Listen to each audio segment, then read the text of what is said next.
Ya, ada kegiatan seru di tenda pengungsian Gunung Agung. Anak-anak di sana diajak bermain wall climbing. Rekan kami Syarifah Rahma dan juru kamera Tri Iswanto sudah merekam keseruan mereka. Ini dia.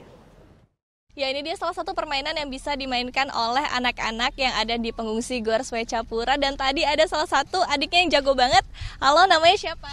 Wan Justin Fabian. Tadi baru pertama kali? Ya. Tadi tegang nggak pertama kali? Tegang. Gimana rasanya? Seneng nggak ada kegiatan kayak gini di pengungsian? Seneng. Oke, dan tadi ini diajarin oleh belinya adalah beli made, beli made. Ya, beli made bisa dijelaskan. Ini kan sebenarnya kegiatan untuk anak-anak yang memang rutin ya berkegiatan di Gor Swecapura ini. Namun dengan adanya pengungsian ini, jadi diundang juga. Ini sebenarnya tujuannya apa? Ya, untuk menghibur anak-anak di sini yang pengungsian supaya mereka tidak jenuh, tidak berpikir bahwa kejadian gunung meletus di kampungnya mereka gitu. Ya biar senang lah mereka di sini, biar bergabung berbaur dengan anak-anak di sini. Oke, dan ini kegiatannya akan dilakukan setiap hari atau bagaimana?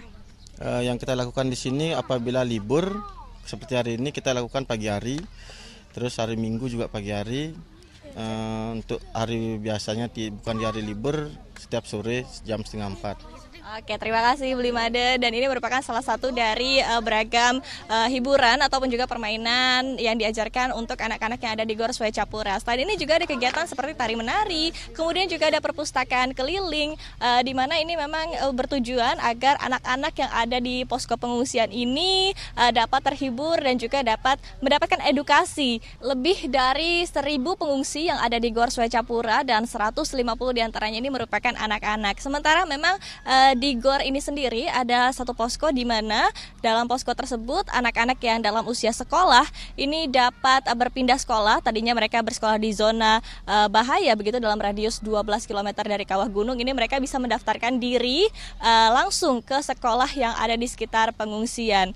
Dan walaupun intensitas aktivitas vulkanik di Gunung Agung ini sudah menurun per tanggal 1 Desember 2017, namun gempa vulkanik dan juga tremor ini masih terjadi, sehingga masyarakat pun yang tinggal di dalam radius zona bahaya ini tetap dihimbau untuk mengungsi ke zona yang aman, dan petugas pun masih terus mengevakuasi warga yang masih tinggal di dalam radius zona bahaya. Tim Liputan melaporkan untuk NET.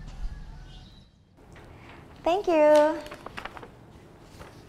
Udah selesai nonton beritanya? Jangan pergi dulu dong. Subscribe dulu dan nonton tayangan lainnya di sini. Subscribe, nonton lagi. Subscribe, nonton lagi.